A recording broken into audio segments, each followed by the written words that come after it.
ജോണേ, തന്റെ കൂട്ടുകാരനെവിടെ? എന്തോ പരമോന് ഇന്ന് കണ്ടില്ല. മുങ്ങി കാണും.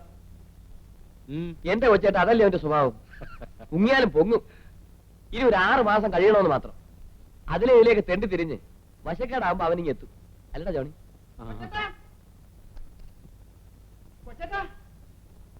എന്താടാ? ഉണ്ണിത്താന്റെ വീട് കയറി പോലീസ് എഞ്ചിനീയറെ കാണാനില്ലെന്ന്.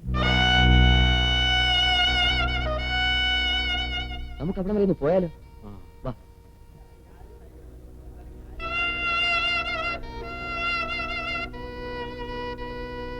ഒന്ന് നീങ്ങി ഇങ്ങോട്ട് നീങ്ങി വെക്കണേ. എവിടെ ഇടിച്ചു കയറണം?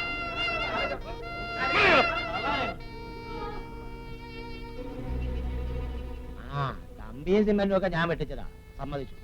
അത് ഞാൻ കോടതി പറഞ്ഞോളാം. പക്ഷെ എഞ്ചിനീയറെ ഞാൻ കൊന്നു എന്ന് പറഞ്ഞാൽ അയാൾ മരിച്ചു എന്ന് നിങ്ങളോട് ആര് പറഞ്ഞു? എന്നാൽ പിന്നെ അയാൾ എവിടെ? എനിക്കെങ്ങനെ അറിയാം? ഇന്നലെ വൈകിട്ട് അയാളെ ഞാൻ ബാറിൽ വെച്ച് കണ്ടു എന്ന് പറഞ്ഞത് ശരിയാ. ഈ 2 പെഗ് മേടിച്ച് ഞങ്ങൾ പിരിഞ്ഞു. പിന്നെ ഇന്ന് രാവിലെ നിങ്ങൾ വന്ന് പറയുമ്പോഴാണ് അയാൾ മരിച്ചു എന്ന് ഞാൻ അറിയുന്നു. മരിച്ചെങ്കിൽ തന്നെ ശവം എവിടെ? അത് തന്നെയാണ് ഞങ്ങൾക്ക് പറയേണ്ടത്. ശവം എവിടെ? ചേട്ടാ, ഇത് നല്ല കാര്യമായല്ലോ. ഈ നാട്ടിലെ ശവങ്ങളുടെയൊക്കെ കണക്ക് എന്റെ കയ്യിലാ. നിർത്തുള്ള പ്രശ്നം. സർക്കാരിന്റെ സ്റ്റോറിലെ കമ്പിയുടെയും സിമെന്റിന്റെയും കണക്ക് തന്റെ കയ്യിൽ എങ്ങനെ വന്നു? നോക്കൂ മിസ്റ്റർ ഉണ്ണിത്താൻ, താൻ സത്യം പറഞ്ഞില്ലെങ്കിലും ഞാനത് കണ്ടുപിടിക്കും. പക്ഷെ അത് നിങ്ങൾക്ക് ബുദ്ധിമുട്ടായിരിക്കും. ആസ്മ പിടിച്ച് നാശമായ നെഞ്ചത്ത് എന്നെ കൊണ്ട് മഹാഭാവം ചെയ്യിക്കരുത്. ജോണി, നമുക്ക് കുളത്തുകരയിലേക്ക് പോവാം. അവിടെ ആൾക്കൂട്ടം. നീ അങ്ങോട്ട് വെക്കും, ഞാനിവിടെ നിൽക്കാം. ശരി. മുങ്ങൽ വിദഗ്ധർ വന്നിട്ടുണ്ടോ? വന്നിട്ടുണ്ട്. വിളിക്കേ. മുങ്ങലുകാരെല്ലാം വരും. ഇറങ്ങി നോക്കാം. വേഗമാട്ടെ.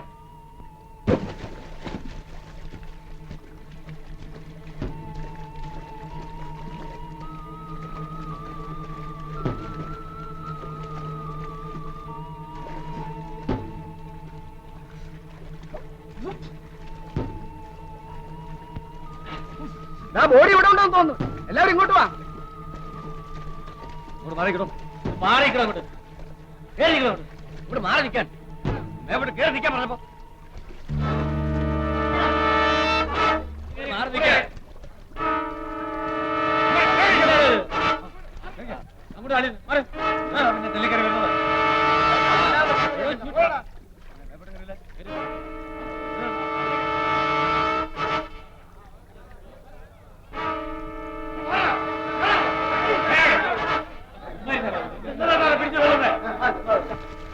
തോക്കം കിട്ടി.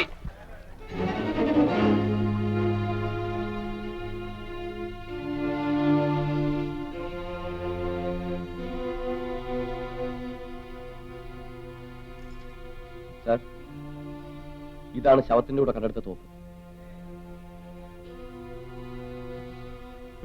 ബോഡി പോസ്റ്റ്മോർട്ടത്തിന് അയച്ചേക്കും. Yes sir.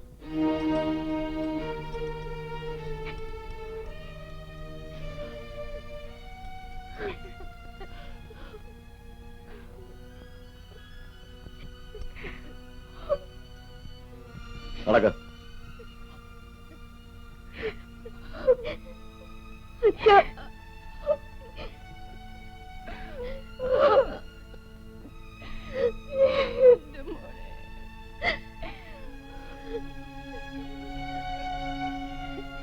ഇപ്പൊ എല്ലാവർക്കും തൃപ്തിയായില്ലേ? കുഞ്ഞെ, ഉണ്ട ചോറിന് നന്ദി കാണിക്കുന്നവനാണ് ഈ വറിയത്.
മിസ്റ്റർ ദേവരാജൻ, നിങ്ങൾ ഇവരെ കൊണ്ടുപോയിക്കോളൂ. ഞാൻ കാടെടുത്ത് പിന്നാലെ വന്നോളാം. Yes sir. നടക്കടോ.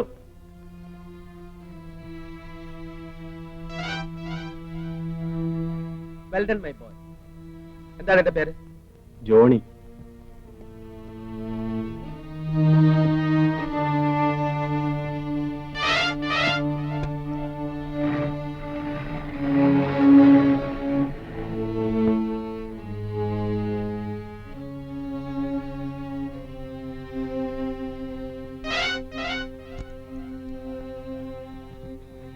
വണ്ടിയിൽ എന്തെങ്കിലും ഉണ്ടോ എന്ന് നോക്കൂ.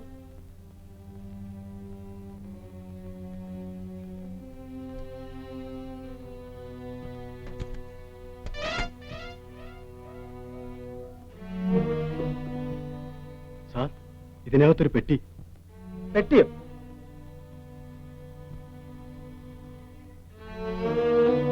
വെളിയിലെടുക്കൂ.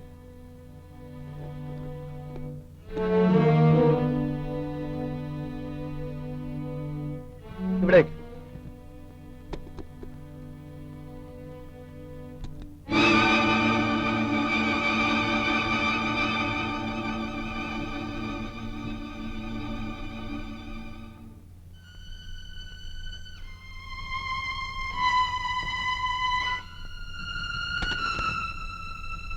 എടുത്ത് അകത്ത് വെക്കട്ടെ സാർ.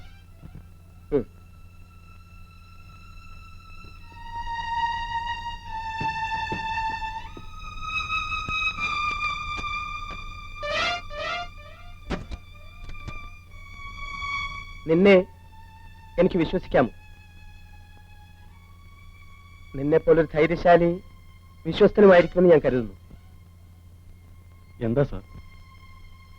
ഈ പണം കള്ളപ്പണമാണ്, ബ്ലാക്ക് മണി. ഇത് കണ്ടുകെട്ടുന്നത് ബുദ്ധിമാനായ ഒരു പോലീസ് ഓഫീസർക്ക് ചേർന്നതല്ല. ഞാനും നീയും മാത്രമേ ഇത് കണ്ടിട്ടുള്ളൂ.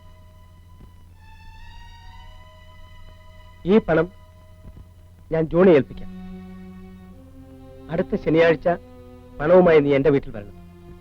ധൈര്യമുണ്ടോ? ഞാൻ ചെയ്യാം സാർ. ഗുഡ്.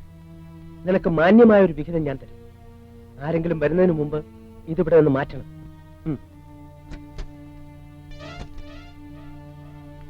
ഇങ്ങനെ കൊണ്ടുപോകണ്ട. ആ ചാക്കെടുക്കൂ.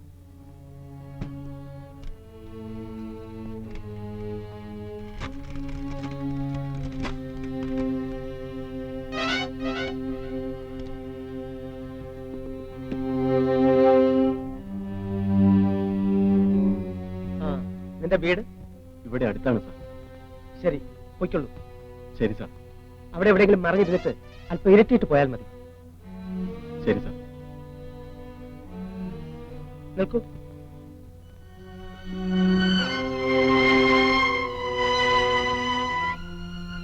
എന്നെ വഞ്ചിച്ചാൽ അതിന്റെ ഫലം എന്തായിരിക്കുമെന്ന് അറിയാമോ?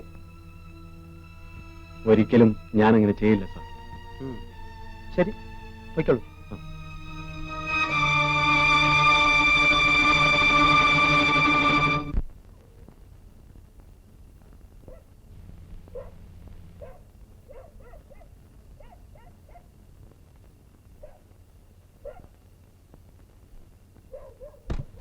ആരാ?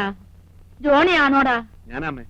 എന്റെ പാറേ മാതാവേ, ഞാൻ വിചാരിച്ചു നിന്നെ ആ പോലീസുകാര് പിടിച്ചോണ്ട് പോയെന്ന്. നീ എവിടെ ആയിരുന്നടാ ചെറുക്ക? അമ്മ അറിഞ്ഞല്ലേ വിശേഷമൊക്കെ? ആ, വലിയ വിശേഷം. എന്നാലും ആ ഉണ്ണിത്താന്റെ കാര്യം കുറെ ഭയങ്കരമായി പോയി. നീ എന്തിനാടാ ചെറുക്ക ഈ ദുർബുദ്ധിക്കൊക്കെ പോണത്? അവര് വലിയ ആൾക്കാരാ, പോയതിനേക്കാൾ വേഗത്തിൽ തിരിച്ചു പോരും. പിന്നെ നമുക്കിവിടെ കടക്കപ്പുറതിയുണ്ടോ? ഒന്ന് പറഞ്ഞ് രണ്ടാമത്തേന് കുത്താ വറിയതിന്റെ സ്വഭാവം. ഓ പിന്നെ ഒന്ന് പറഞ്ഞ് രണ്ടാമത്തേന് ഞൊട്ടും. ജയിലിൽ കിടന്നുകൊണ്ട് ആരെ ഞൊട്ടാന? കുറഞ്ഞത് 10 കൊല്ലമെങ്കിലും കഴിയാതെ രണ്ടും പുറത്തു വരാൻ പോകുന്നില്ല. കൊലപാതകമാ കേസ്. എടാ ചെറുക്ക, നിനക്ക് ആ ഇൻസ്പെക്ടർ രമാനോട് പറയാൻ വയ്യായിരുന്നു പട്ടണത്തിൽ എങ്ങാനും ഒരു ചെറിയ ജോലി ശരിയാക്കി തരാൻ? ശരിയാക്കിയിട്ടുണ്ട്. എവിടാ? പോലീസിൽ. പിന്നെ 10ാം ക്ലാസ്സിൽ 3 കൊല്ലം മുട്ടയിട്ട നിനക്ക് ആ പോലീസിൽ പണി. കയറി വട ചേർക്ക കഞ്ഞി കുടിക്കാൻ. നോക്കി ഇരുന്നോണ്ടാ മതി, നിനക്ക് പോലീസിൽ പണി കിട്ടും.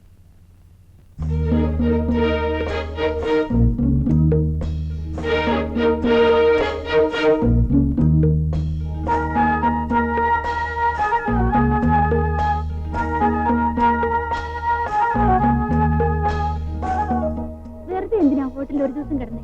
അല്ലായിരുന്നെങ്കിൽ ഇന്നലെ ഇന്ന് ചെല്ലായിരുന്നല്ലേ? മധുവിന് കൂടെ കഴിച്ചിട്ട് പോരാമെന്ന് കരുതി. എന്തൊരു യോഗം. നാട്ടിലിപ്പോ എന്താണ് മേളം? എന്ത് മേളം? ചാനാളുടെ കച്ചവടം കുറെ കുറഞ്ഞു കാണും, അത്ര തന്നെ. കുളിർന്നെങ്കിലും ചേർന്നിരുന്നു.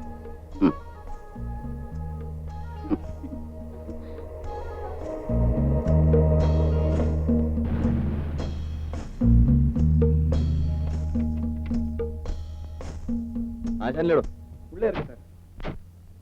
എടോ വെൻസുണ്ടാശാനെ. ആ ഇതാര് പരമു? താൻ ചത്തുന്നാണല്ലോ ഞാൻ ഓർത്തത്. ഞാൻ അങ്ങനെ ചാവൂടോ?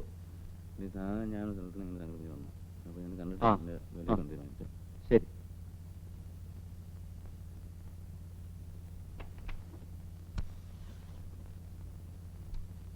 മാറി മാറി.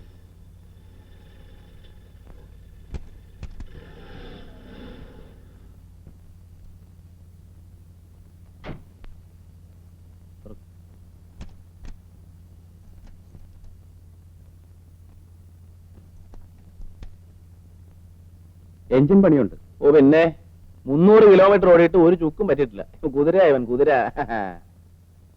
ഇതാണെങ്കിലും എനിക്ക് മുതലാകും. 30,000 രൂപ. അപ്പൊ തനിക്ക് വേണ്ടല്ലേ? ഞാൻ വേറെ ആളെ നോക്കിക്കോ. പിണങ്ങാതെ പരമു. നമ്മളിത് ആദ്യമൊന്നും അല്ലല്ലോ. തല്ലിപ്പൊളിച്ച് വിൽക്കുമ്പോ എന്നും എനിക്ക് നഷ്ടമാണ്. പിന്നെ ഒരു സ്നേഹം കൊണ്ട് ഇതൊക്കെ ചെയ്യുന്നതേ ഉള്ളൂ. ഈ ലൊടാക്ക് ഓടുകൂടും. ഇവൻ പറക്കും. എന്നാ പിന്നെ പറഞ്ഞ തുകയും ഇതും കൂടെ ഞാൻ തരും. നിന്നെ സമ്മതിക്കണം. ആ കൊണ്ടുപോയി തോലക്ക്.